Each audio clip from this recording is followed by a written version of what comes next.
Hi, and welcome to Double Take. I'm Rick. And I'm Lori. Obviously, I am not Rick, and he's not Lori. So we look an awful lot alike. Oh dear. Okay, we we got to start. Let's hang on. Now let's reset. And you want to reset? No. Oh. just keep talking. We are brought to you by Stream Grace Network and Oneness Ministries. Mm-hmm. Thank you for watching and listening. Mm-hmm. We are at oneness-ministries.org. We are on Facebook and X and Instagram and YouTube and Rumble, most podcast platforms. So, On the planet. On the planet. All the big ones, because we are big. We're big time. We're big around here in our house. Yeah. Sort of. Yeah. Well, she is. Hey. Not mean. She's more important is what I meant. Oh, that was a nice save. Yeah. So one of the things that Rick and I do with Oneness Ministries is that we counsel couples. Yes, we do. And we've learned a lot. And since we are a couple, a lot of this pertains to us as well. Yes. Yeah. Because sometimes when we're counseling a couple, we're actually counseling each other as well. Yes. That tends to happen. Yes, we are. That's true. Yep. But we've done in the past, and we're planning on doing again, some couples workshops. Mm-hmm. So watch the website for when those are going to happen. And we have our chosen sweatshirts on again. Again. We like wearing these. Mm-hmm. We've had them on since last week. Hadn't taken them off. Yeah, we're big fans of the Chosen. Dallas Jenkins. We'd like to come do a podcast with you. Yes, we would. Anyway, so when couples come in, what do they say is the very biggest problem that they have, even if it's not? Communication. Yep. And we counsel about, communication breaks down when there's fighting. Yes. And fighting is not necessarily a bad thing, but fighting fair and fighting to communicate and to come together again is important. So there are ways to do that and ways not. I think a statement that needs to be made here, that needs to be clear, is that, and gosh, it's so true, men think women think like they do, men, and women think men think like women. We just think you should. Well, maybe that's true, but we don't. You don't. We don't. And so when you're in a marriage and you think the person you're married to is like you, then you're out of touch with reality, because she is 180 degrees from where you are. And the most important thing to make the distinction to make in that statement is that men process different than women. Men process in their heads, the men process quietly, and women process through talking. Now, these are generalities, Yes. but they're pretty true. They're pretty true. Yeah. So you as a man, you have to not fix what she's talking about, because she doesn't want you to fix it. She knows how to fix it, and it's very likely that she's smarter than you anyway. My wife is sure smarter than me. Oh, here we go. Yeah. Sucking proves up already. it all the time. So you have to understand that difference and how they process, and that they do not think like you do. Right. So what this comes down to is men being able not to just listen to their wives, but to hear their wives. They will not only tell you what's going on, but they will also inform you of how it's going to be resolved if you just hear it and listen to it. Would you agree? Mostly.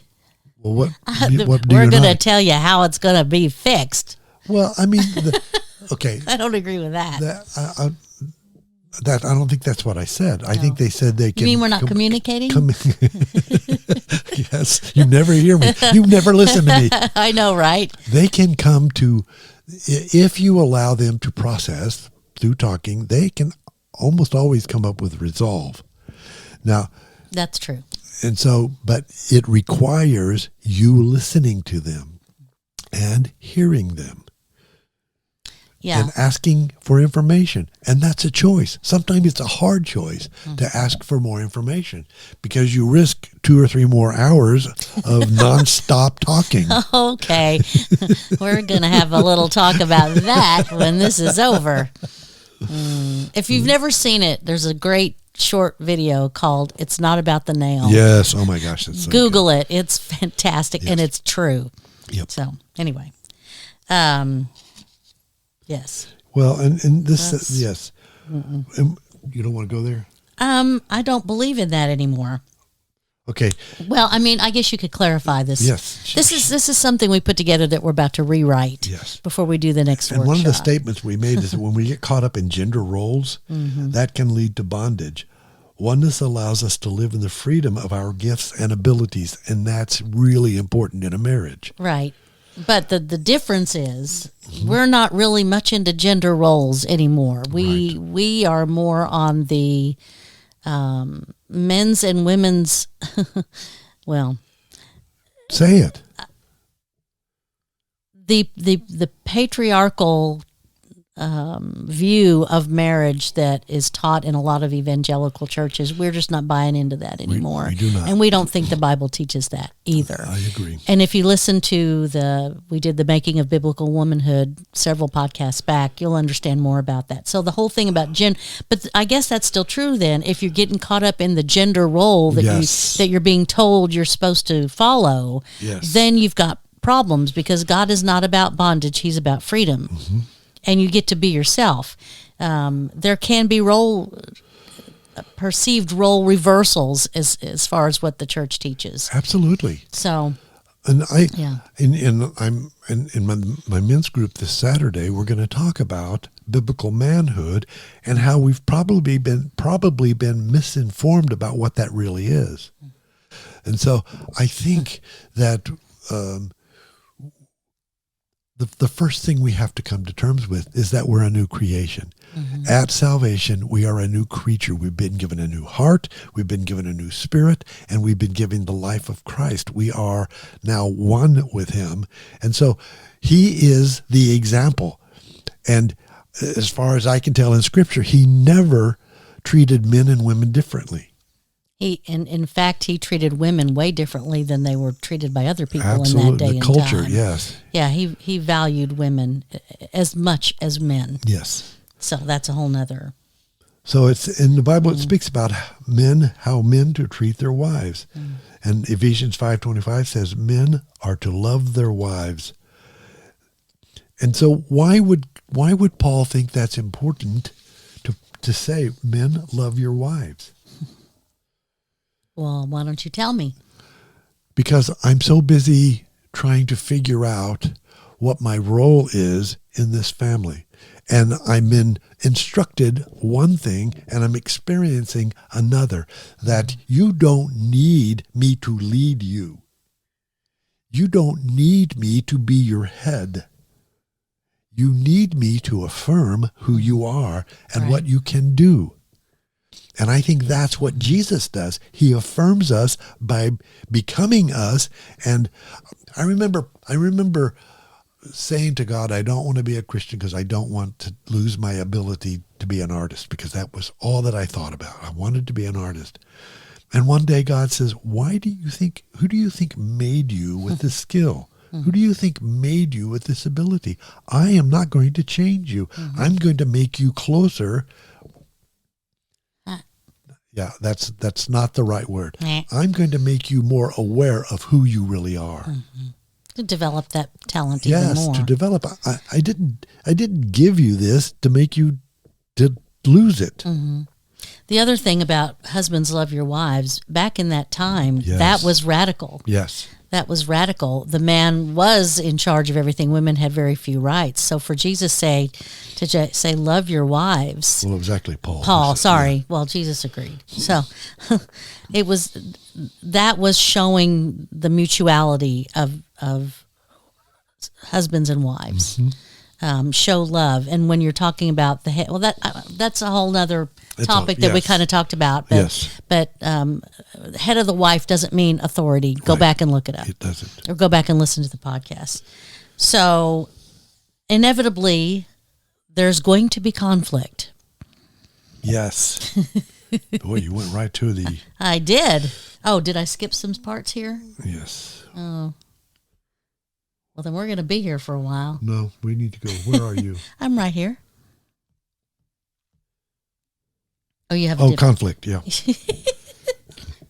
Conflicts are inevitable. We are like the last podcast. We talked about perfectionist and excellence. Yeah. We're looking for excellence here. We We're are. trying to We're get trying close to- to excellence at We're least trying to right make now. this a success. Uh-huh. Conflict is inevitable and will occur in any growing relationship.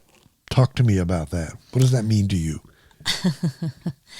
Well, we're growing closer to each other. I read this really great article that said everything you do in marriage promotes either separation or oneness. Yes. And that's so true. When you say, come here and come look at this and tell me what you think. And I'm thinking, I'm busy. I'm in the middle of something too. Yeah. And I can say, I'm busy. I'd rather do this another time, which promotes separation. Mm-hmm. Instead, I try to make an effort to say, okay, let me come see what you're doing. Yes. That promotes oneness. Yes. Now, that doesn't mean you always have to do it. No. But be aware of what you're doing. And for me to expect you to drop what you're doing and come look at what I need you to look at in the moment is unreasonable and can create separation. Because you can go to, I don't want to do this right now, and it causes more conflict. So I have to be reasonable, and you say, well, look, I'm in the middle of something. Can I do it in a little bit? And sure, whenever you have a chance. Right, and it depends on how it's done as Right, well. right. But that's the thing, just to be aware of. It's a bid. In this particular article I read, it's called "We Make Bids for Each Other," and it used an example of birds, which was a pretty good example because you are kind of a bird guy. Yeah. And you'll say, we went walking yesterday, and he looked at, he said, "Do you hear that bird?" And I was like, "Yeah." And he goes, "Tell me what kind of bird that is." Well, I don't really care what kind of bird it is.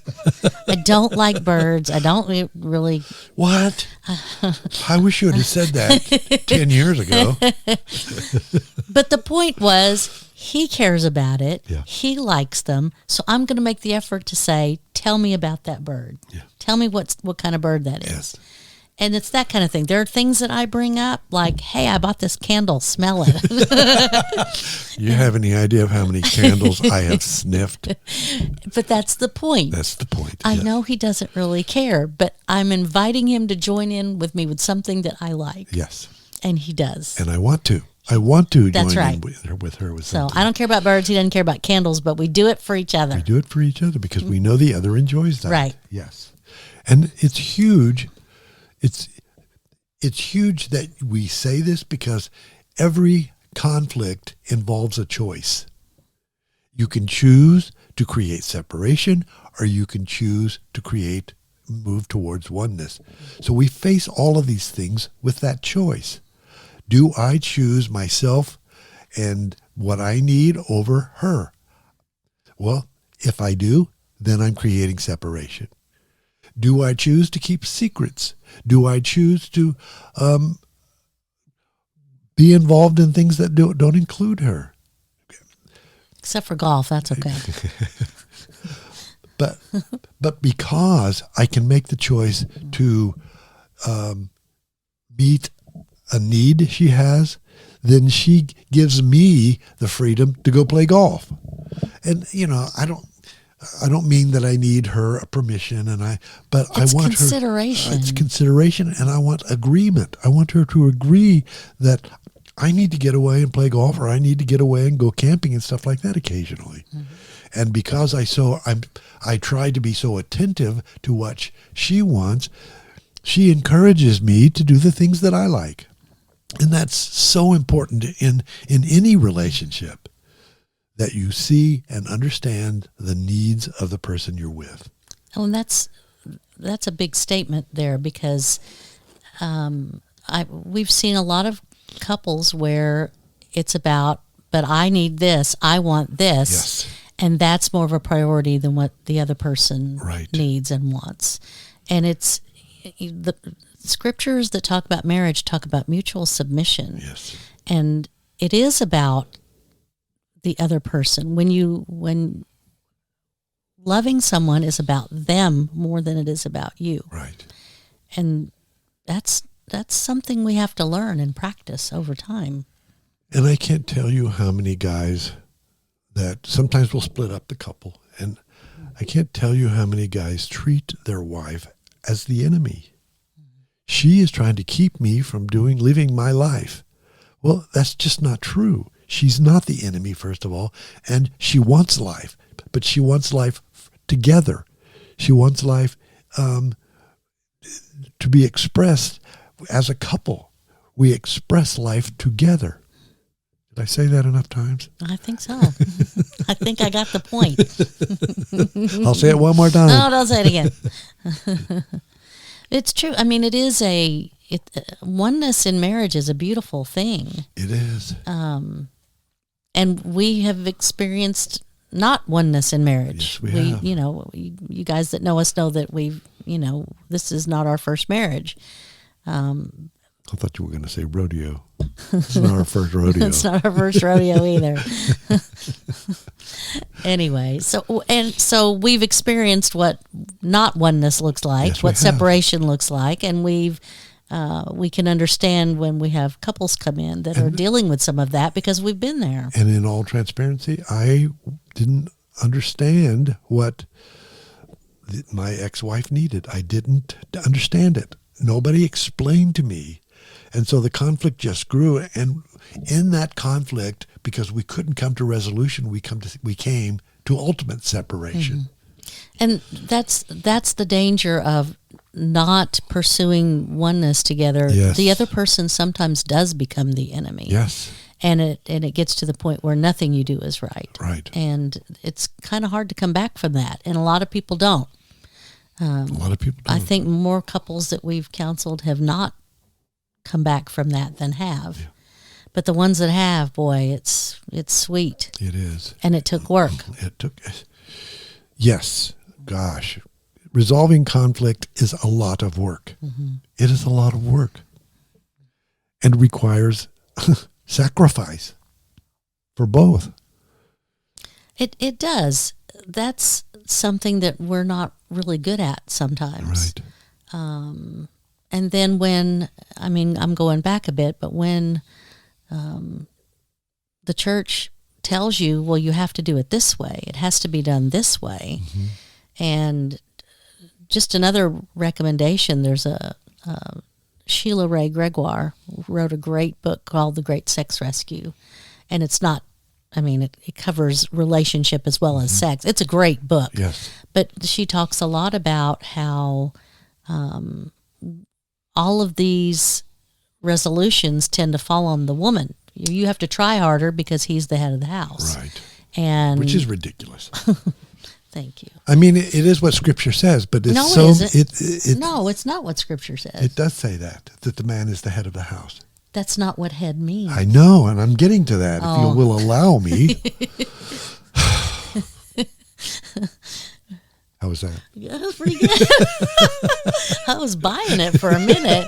You worried me. Head does not mean patriarchy. Head does not mean I'm the boss of this place. Authority. It means It doesn't I'm mean not the authority. authority. It means source. The Greek word means you are the source. But in even that, it's mutual. Mm-hmm. Wouldn't you agree? Yeah. Yeah, that we share that source. Yeah. Yeah, Jesus... Now you can say what you're going to say. Oh, now you've made me forget it. Good job. Stop. It talks about, loving your wife like Christ loved the church. Christ is the head of the church. Mm-hmm. But does he I mean, he exhibited servant leadership. Yes. He washed the disciples' feet. And that was important. And Right. He said that was important. He wasn't like large and in charge and, the president of whatever was going on. Right. So husbands love your wives means you die for your wife. Yes. And I think that's mutual as well. Oh, absolutely. So- Absolutely. It's about focus. I mean, it all comes down to focus. Is this about me or is this about us? Yeah. It's about us. It has to be about us. It's us. It's the unity that comes from oneness, and it's what Jesus prayed for in John 17. Yeah. I think we're going to get into some of these specifics about how to deal with conflict in the next podcast Yes. because we're running a little long on this one. So we're going to do that too. But when you've got, we talk about the couples that we see. When you have a couple that are committed to both making changes in themselves and less interested in making the other one change, then real oneness can happen. Then couples can get better. Then the marriages can improve.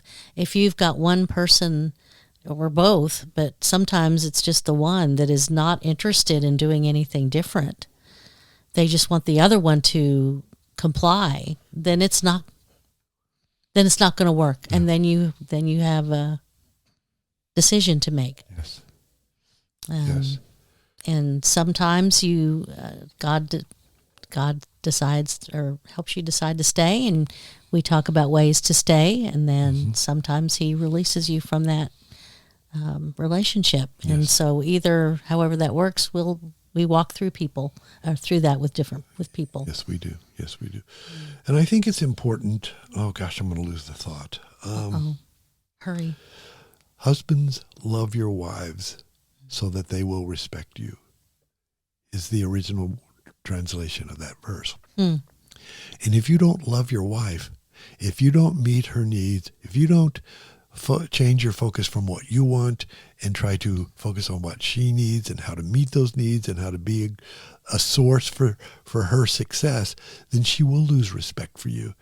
And when she loses respect for you, then the separation the gap becomes bigger. For a woman to lose respect of her husband is not a good thing. And for a man not to love his wife in order that she can respect him is not a good thing. I know that's very basic, but it's so important for us to understand that you have to earn trust and you have to earn respect, and you do that through loving her. And love is required in this scripture means that you die for her, as Jesus died for the church. That's why they call it an altar. Men go there to die. Steve Eden. So do we. Yeah, thanks, Pastor Yeah, Steve. yeah. Anyway, Yep. so we ready to move on to the next? Yes. Okay. We're going to leave you with these thoughts, and be sure to tune in to part 2. We're going to talk about specific conflict resolution and how to fight fair, because there's ways to do it. There is. And they're good. They're creative. And and sometimes they're hard. Yeah. We'll talk about that. We've had couples try really hard to practice this, and they've had to really pay attention to learn how to do it. Yes. So next time. Thank you for listening. And if you enjoyed this program, please consider going to our website and supporting us. We could sure use it. We could, because we don't want to quit. And have to get jobs. Stop. You shouldn't say stuff I like shouldn't. that. I'm sorry. We can edit that out. Oh, we're not. Okay. All right. Thank you. Bye, guys. Hope you have a good new year.